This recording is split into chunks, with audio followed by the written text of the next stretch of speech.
The mining colony of Kepler 442b had been quiet for 3 months. Too quiet. Sarah Chen pressed her palm against the reinforced viewport of the administrative hub, watching the twin suns cast long shadows across the crystalline formations that made this planet so valuable. The silence wasn't peaceful. It was the kind of silence that came before something terrible happened. She had arrived 6 weeks ago as the new colonial administrator, replacing Marcus Webb, who had mysteriously vanished along with 12 other colonists. The official report blamed equipment failures and cave-ins. But Sarah had seen enough bureaucratic cover-ups in her 15 years with the Terran colonial authority to smell lies from parsecs away. The remaining 43 colonists went about their daily routines with the mechanical precision of people trying not to think about death. They worked the crystal mines, maintained the atmospheric processors, and kept the fusion generators humming, but their eyes held the hollow look of prey animals who knew predators were watching. Sarah had requested the security footage from the weeks before the disappearances, but the files were corrupted. Convenient. The mining equipment logs showed gaps in the data. Also convenient. Even the personal communication logs had been scrubbed clean.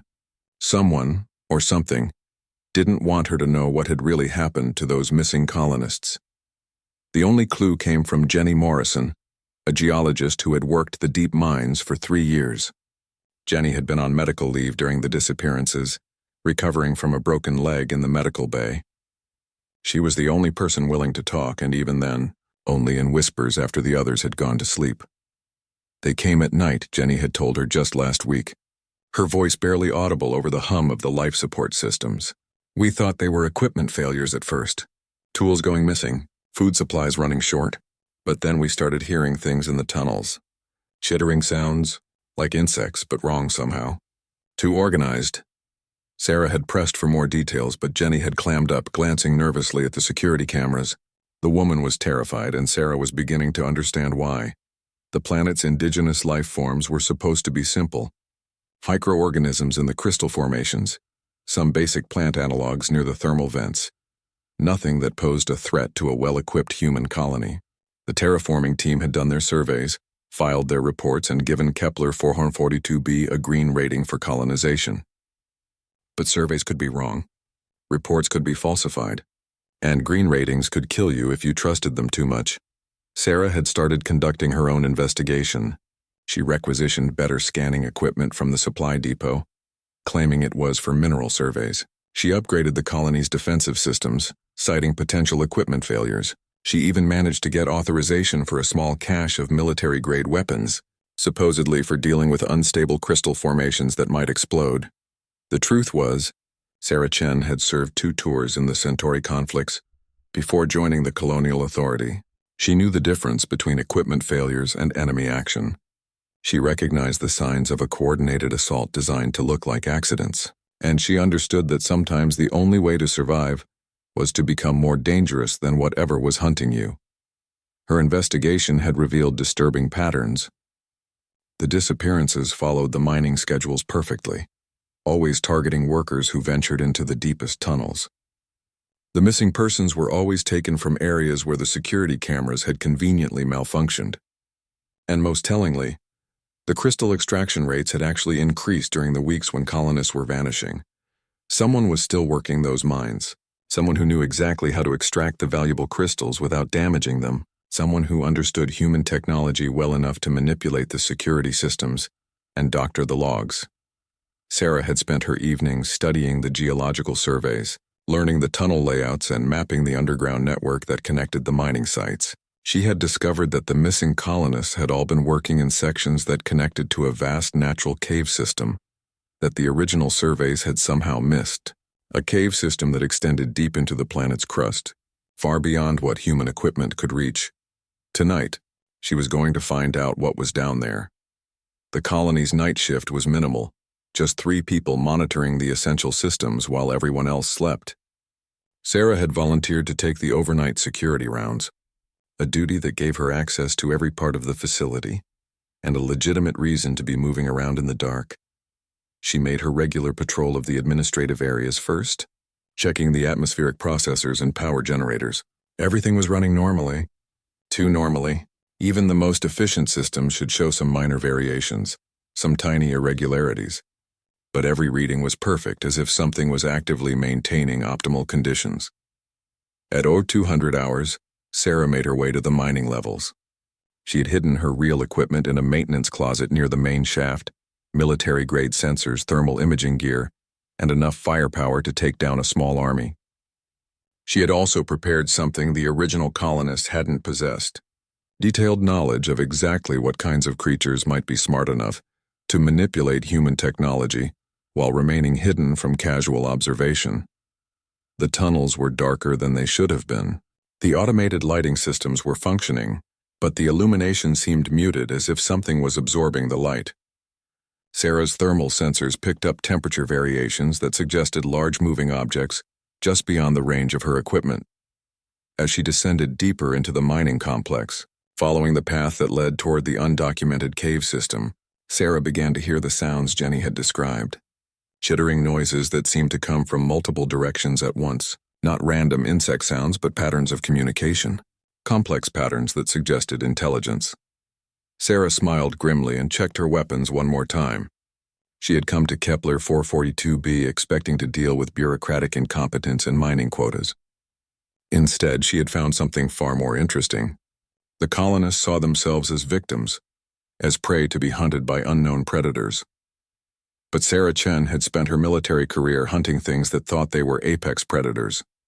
She had learned that the most dangerous humans were the ones who refused to be prey. She had discovered that sometimes the best way to protect people was to become the thing that monsters feared in the dark. The chittering sounds were getting closer now, more organized, more purposeful.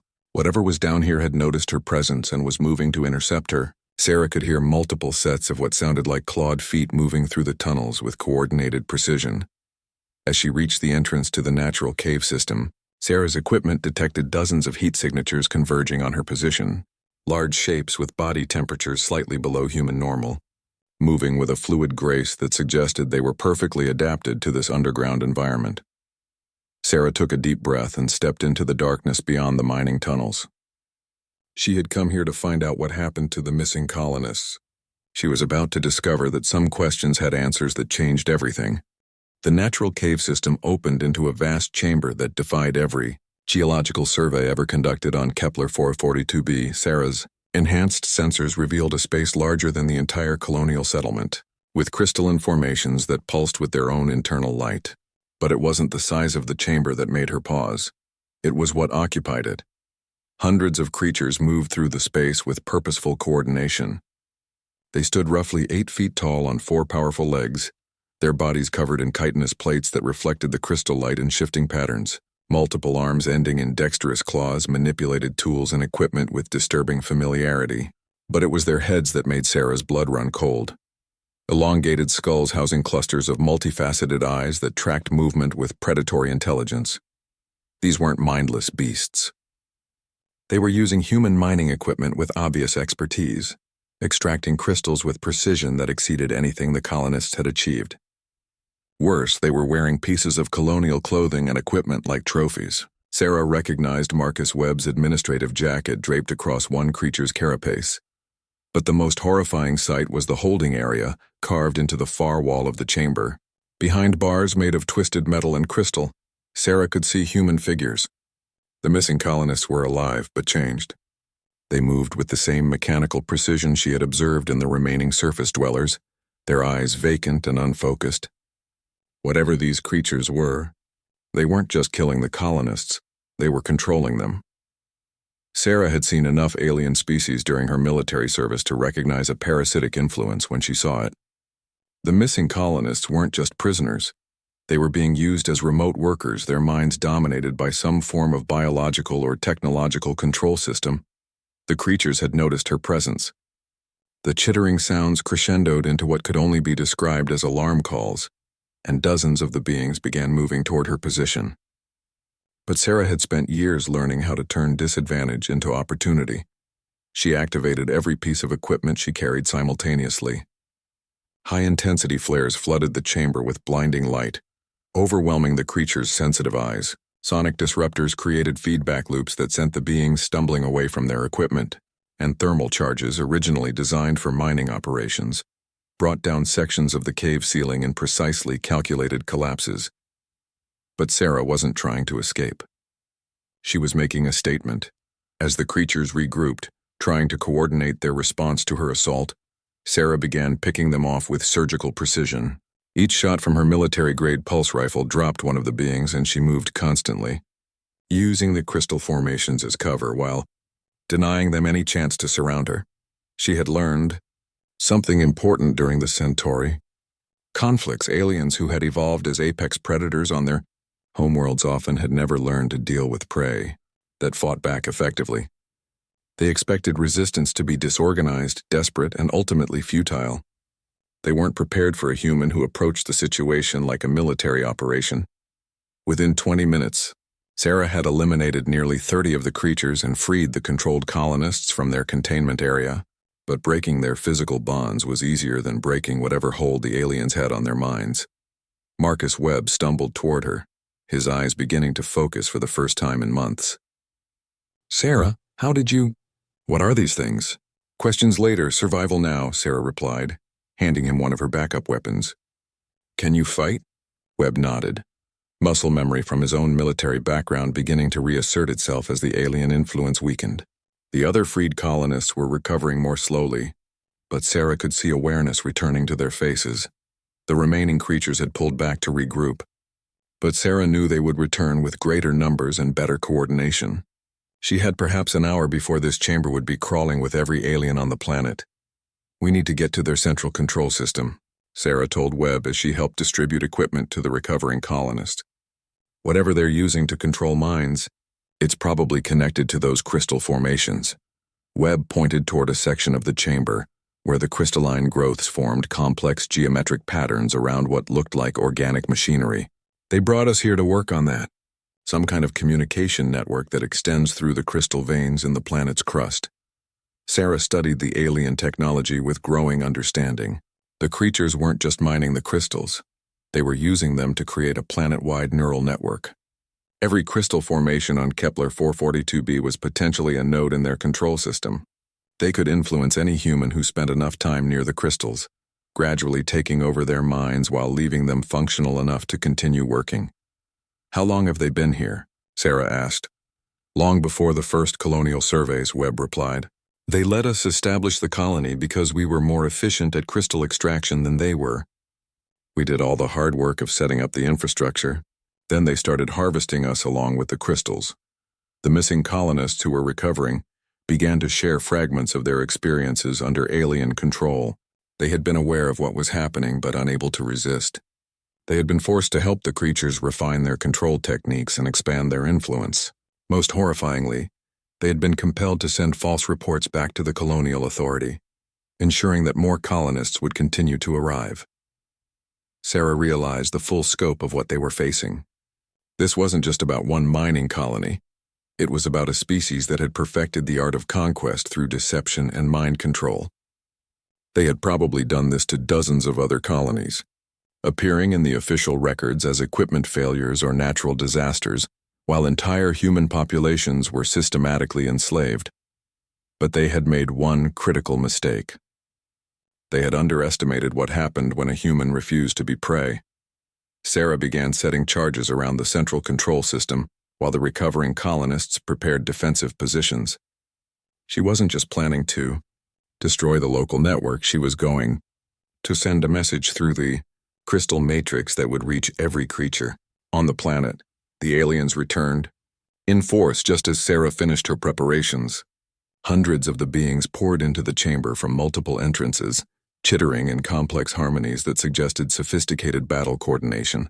They moved with the confidence of creatures who had never faced serious resistance from their prey species. Sarah waited until they were fully committed to their assault, then triggered her surprise. The charges around the control system didn't just explode, they created a feedback cascade through the entire crystal network. Every alien connected to the system experienced the equivalent of a massive seizure, as conflicting signals tore through their neural pathways.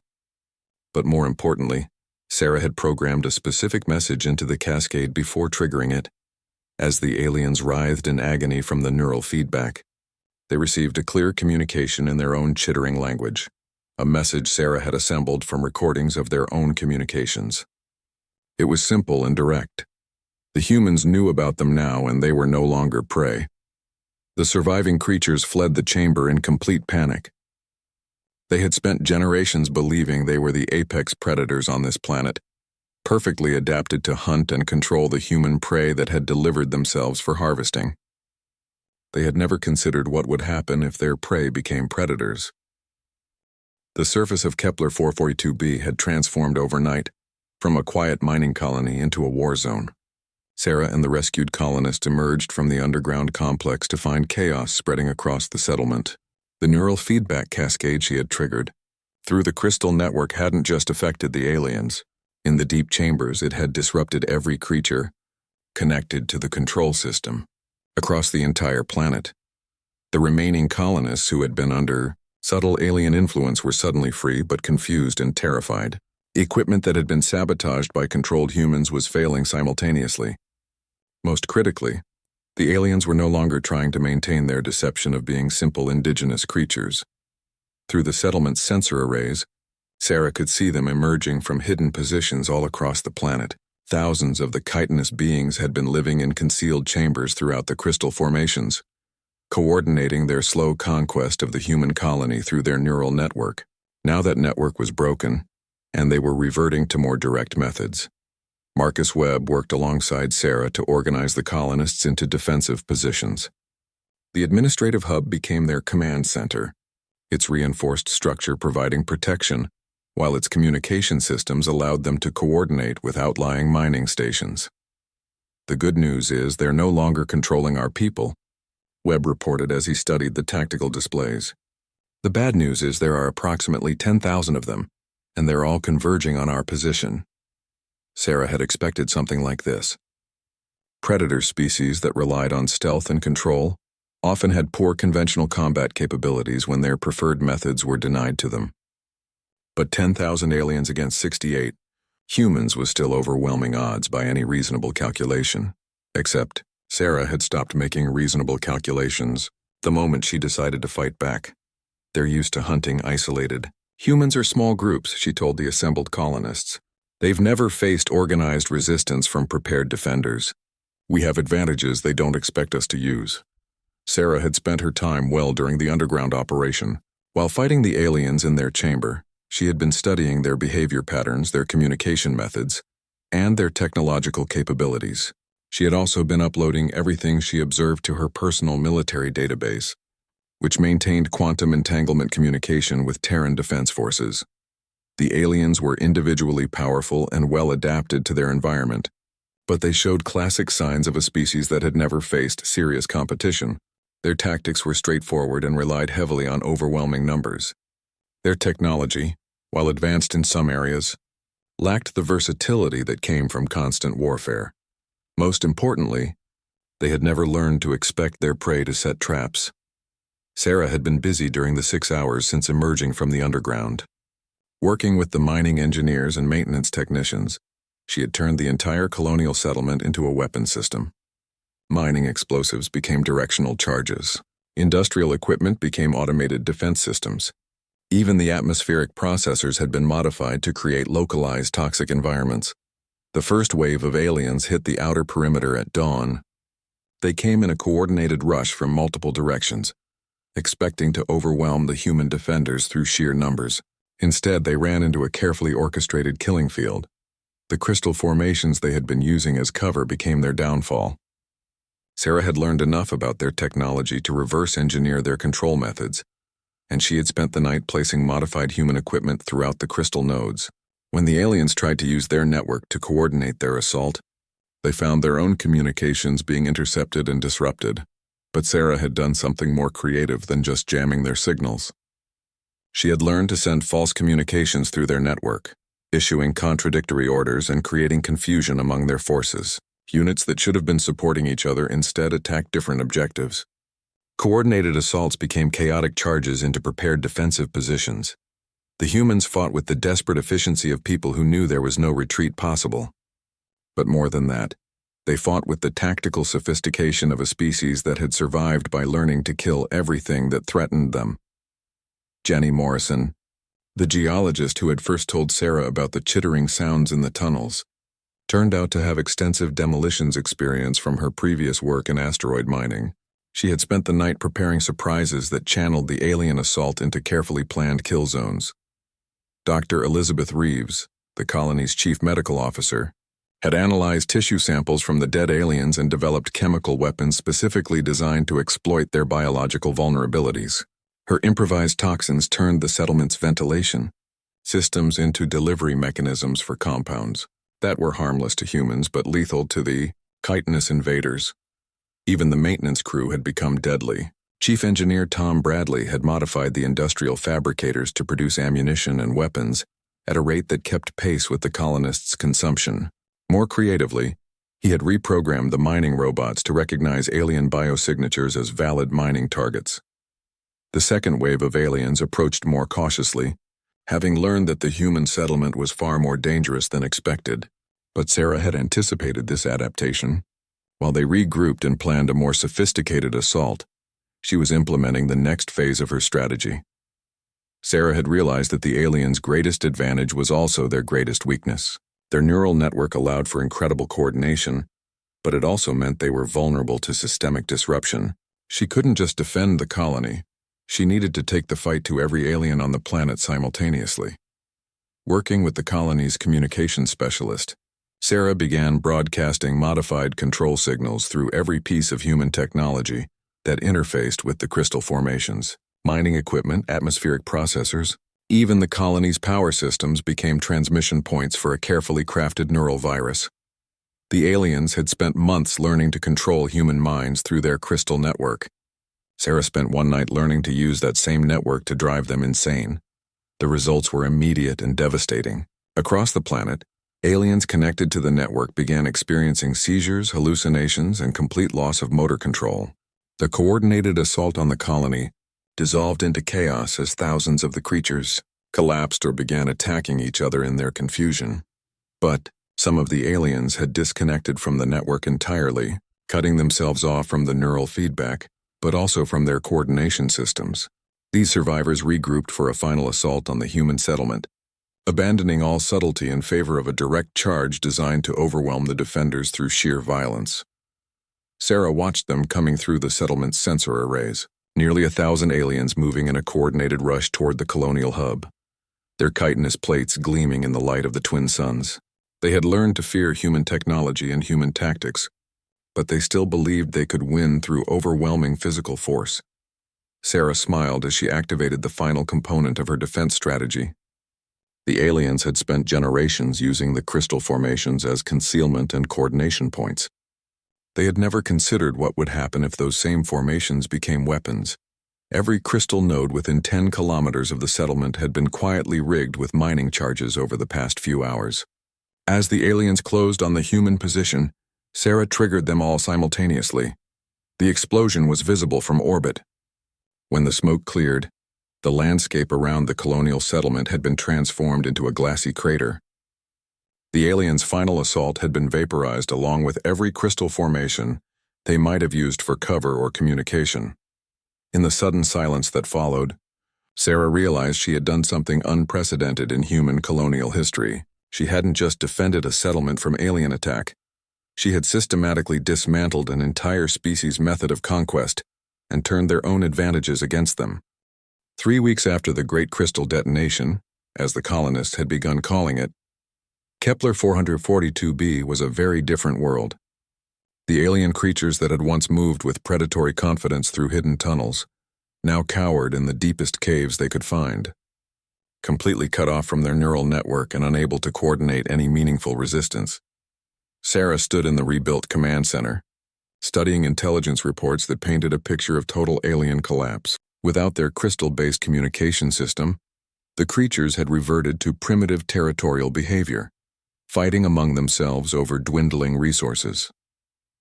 Their sophisticated technology lay abandoned in chambers they no longer dared to occupy. Most significantly, they had begun sending crude signals that could only be interpreted as surrender attempts. But Sarah wasn't interested in their surrender. She had spent the past 3 weeks learning everything she could about their species, their technology, and their methods of conquest. What she had discovered changed everything she thought she knew about human expansion into alien space. The creatures, she had started calling them the Harvester Collective based on their behavior. Patterns weren't native to Kepler 442b. They were an invasive species that had been systematically conquering planets throughout this sector of the galaxy for over 2 centuries. Their method was always the same: arrive secretly, establish hidden bases, gradually take control of any indigenous population, then use the controlled inhabitants to maintain the illusion of normalcy while slowly draining the world's resources. They had perfected this technique on dozens of worlds. Imperial records that Sarah accessed through her military connections showed a disturbing pattern of colonial failures, equipment disasters, and communication blackouts that lined up perfectly with the Harvester expansion timeline. Entire human settlements had vanished without anyone realizing they had been conquered rather than simply lost to the hazards of frontier life. But the Harvesters had made a critical error in their assessment of humanity. They had studied human colonies and seen what appeared to be soft, vulnerable prey animals, dependent on their technology and unprepared for sophisticated resistance. They had failed to understand that humans weren't just colonists. They were the dominant predator species from a world that had forged them through millions of years of constant warfare. Sarah's tactical analysis of the Harvester defeat revealed something that excited her far more than simple victory. The aliens' neural network wasn't just a communication system. It was a repository of information about every world they had conquered, every species they had encountered, and every technique they had developed for subjugating other intelligences. When she had triggered the neural feedback cascade, she hadn't just disrupted their local operations. She had gained access to their entire collective memory spanning 2 centuries of conquest. And what she found there was intelligence that could revolutionize human expansion throughout the galaxy. The Harvesters had detailed records of 17 other species they had successfully conquered. They had star charts showing the locations of hundreds of inhabited worlds. Most importantly, they had developed technologies that could be reverse-engineered and improved by human scientists who understood the AI principles behind them. Sarah realized she wasn't just dealing with the conquest of one planet anymore. She was looking at the foundation for human dominance throughout this entire sector of the galaxy. Working with the colony's technical specialists, Sarah began the process of systematically extracting and analyzing the Harvester database.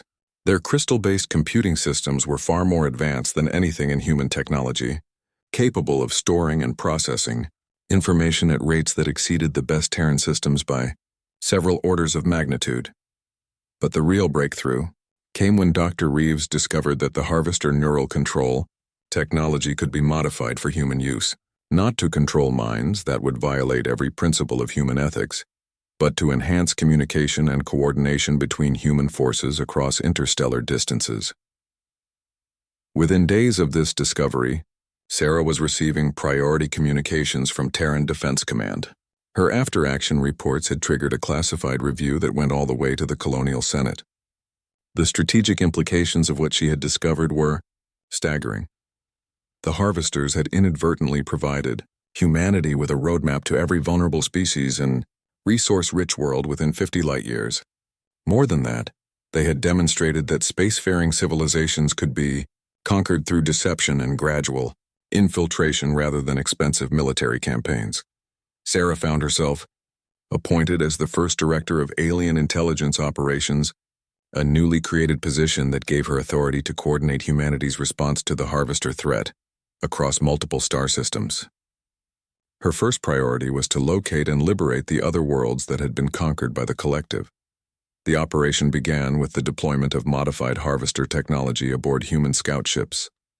Using the aliens' own star charts and communication protocols, human forces could approach conquered worlds without triggering defensive responses.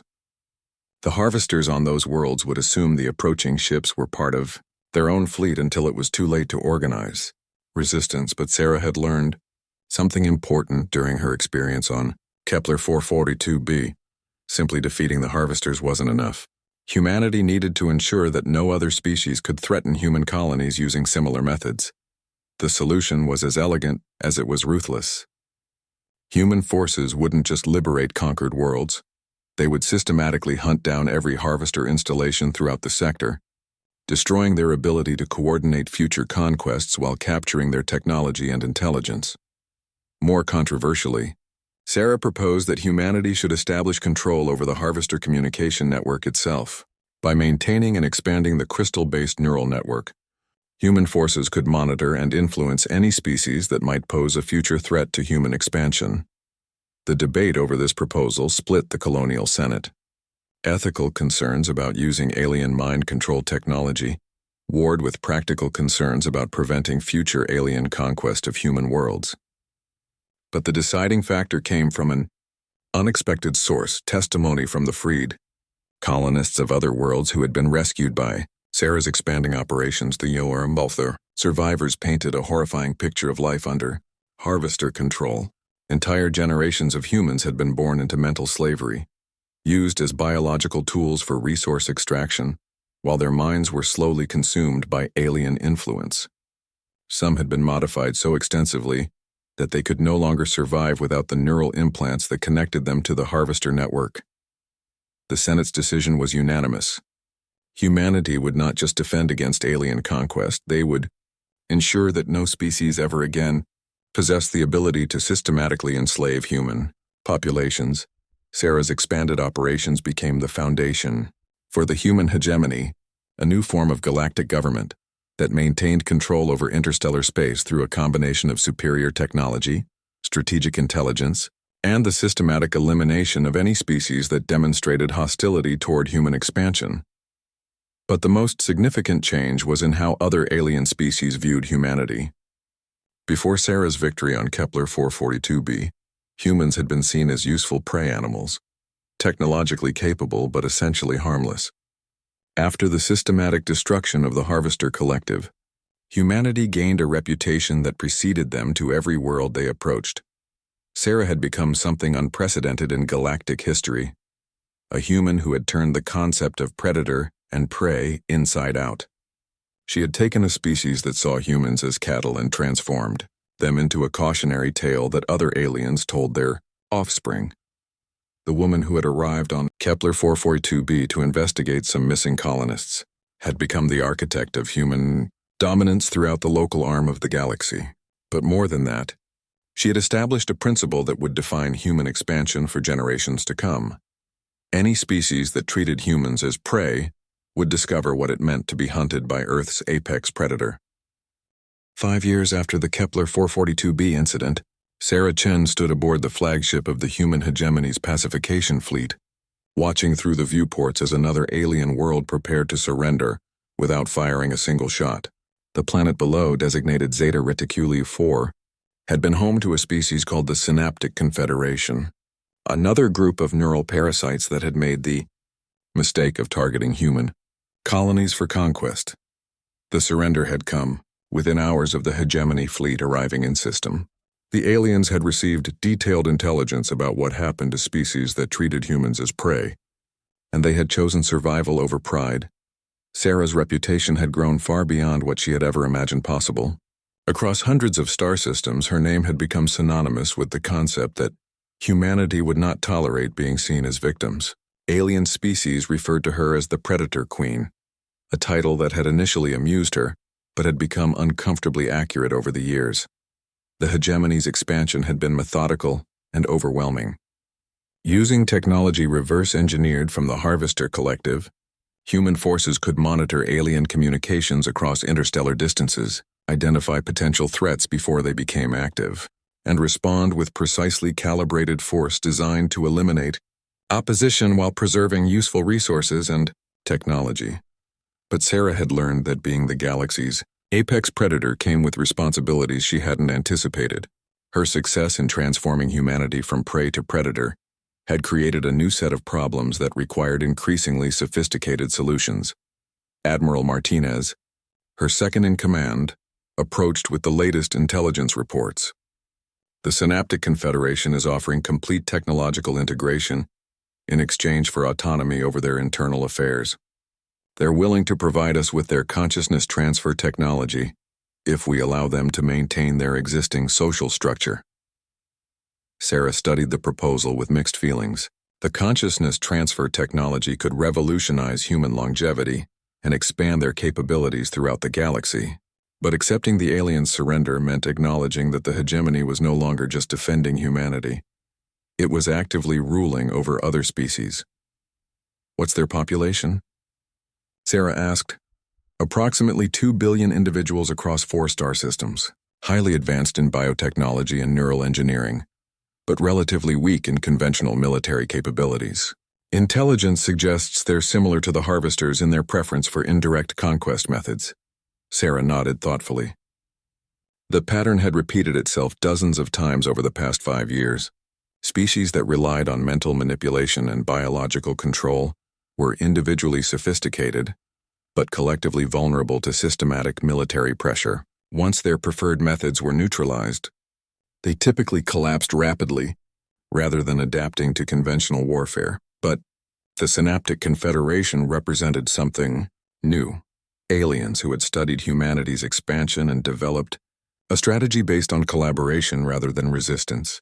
They weren't trying to conquer or control humans. They were offering to become a subordinate species in exchange for protection and limited autonomy. There's something else, Martinez continued. Our deep space monitoring arrays have detected signals from the galactic core. Long-range analysis suggests we're attracting attention from significantly more advanced civilizations than anything we've encountered so far. Sarah had been expecting this development. The hegemony's rapid expansion and increasingly sophisticated technology couldn't remain hidden forever. Somewhere in the galaxy, there had to be species that were to humanity what humanity was to the Harvesters, apex predators with capabilities that made human technology look primitive by comparison. Analysis of the core signals suggests they're not immediately hostile, Martinez added, but they're definitely monitoring our expansion. Whatever's out there, they're interested in us. Sarah realized she was facing the next phase of humanity's evolution. The hegemony had successfully established dominance over the local arm of the galaxy, but that dominance was about to be tested by species that had been playing the galactic conquest game for millions of years. The solution required thinking beyond conventional military strategy. Sarah had learned that the most effective way to deal with superior predators was to make yourself too valuable to eliminate and too dangerous to ignore. Over the following months, Sarah implemented what she called the synthesis protocol. Instead of simply conquering or destroying alien species, the hegemony began selectively integrating the most useful capabilities while maintaining strict human control over strategic decisions. The Synaptic Confederation became the prototype for this new approach. Their consciousness transfer technology was adapted for human use, allowing hegemony personnel to back up and transfer their minds across interstellar distances. But the aliens themselves were transformed from independent operators to specialized components within the larger human system. Other species followed similar patterns. The crystalline hive minds of Tau Ceti provided enhanced computational capabilities. The energy-manipulating plasma shepherds of Wolf 359 became the foundation for next-generation weapon systems. Each conquest added new capabilities to humanity's ever-expanding technological arsenal. But Sarah's most significant innovation was the development of the Threat Assessment Network, a galaxy-spanning intelligence system that combined the best features of every alien communication technology the hegemony had encountered. Using quantum-entangled crystal matrices, biological neural networks, and digital processing systems, the network could monitor and analyze threats across hundreds of star systems simultaneously. The network's first major success came when it detected a scouting expedition from the galactic core approaching the hegemony's outer territories. The ships were unlike anything in human databases, massive vessels that seemed to bend space around them, powered by technologies that human scientists couldn't even begin to understand. But the network also revealed something crucial about these advanced aliens. They were scouts, not conquerors.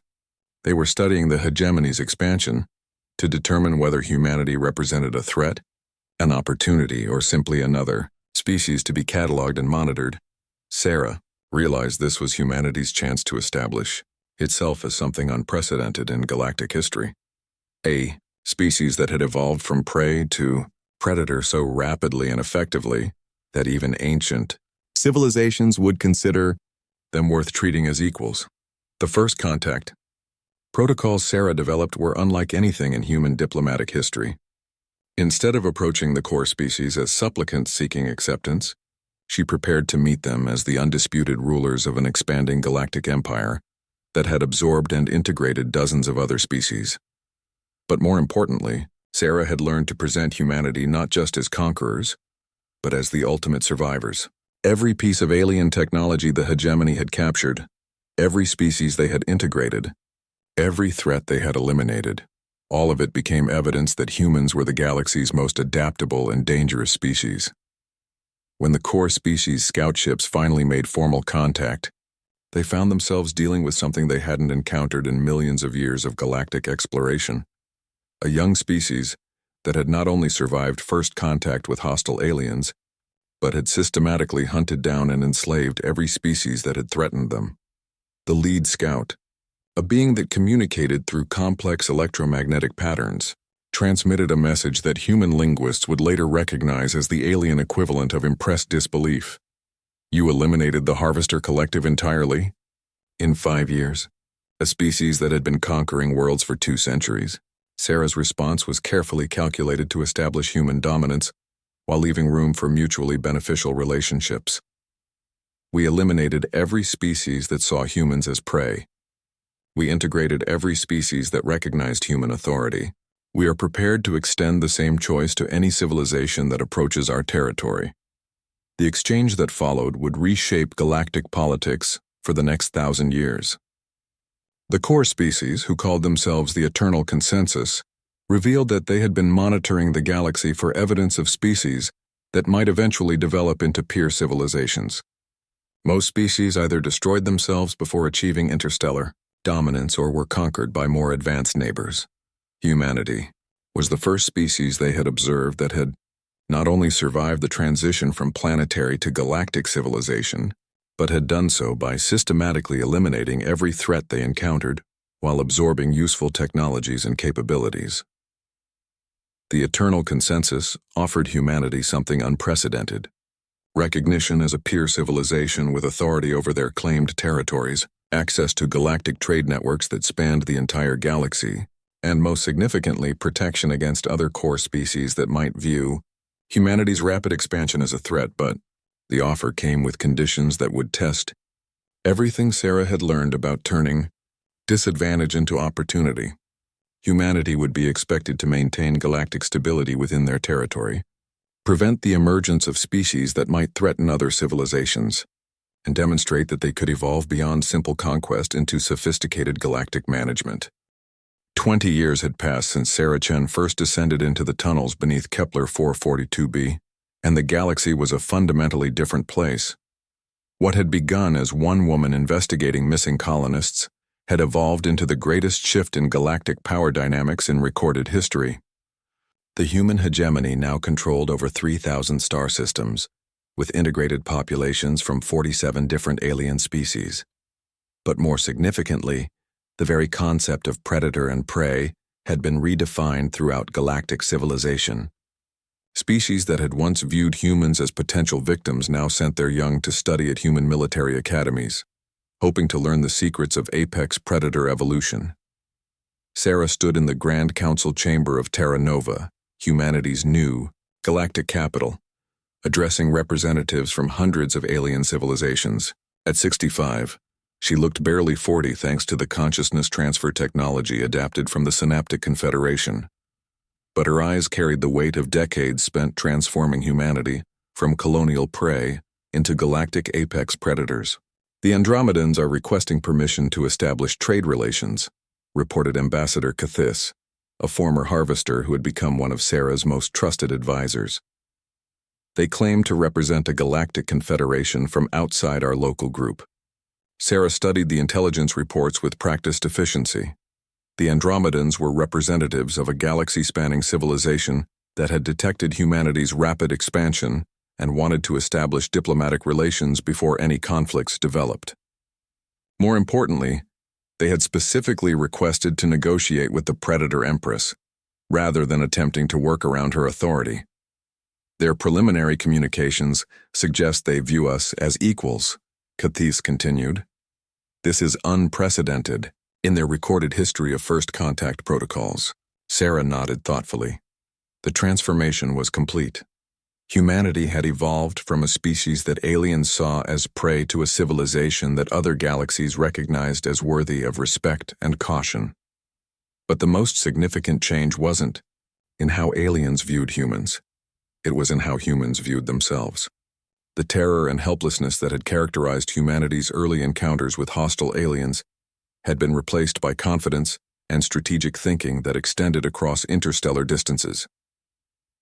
The young officers who now commanded hegemony, fleets had grown up in a galaxy where humans were the species that other species feared. They approached first contact situations with the assumption that they represented the dominant force, and they prepared for negotiations from a position of strength rather than vulnerability. There's something else, Cathese added, his chitinous, features showing what Sarah had learned to recognize as concern. Long-range sensors have detected unusual activity in the galactic void between star systems.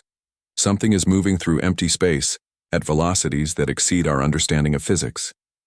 Sarah felt a familiar stirring of the instincts that had served her so well over the past 2 decades.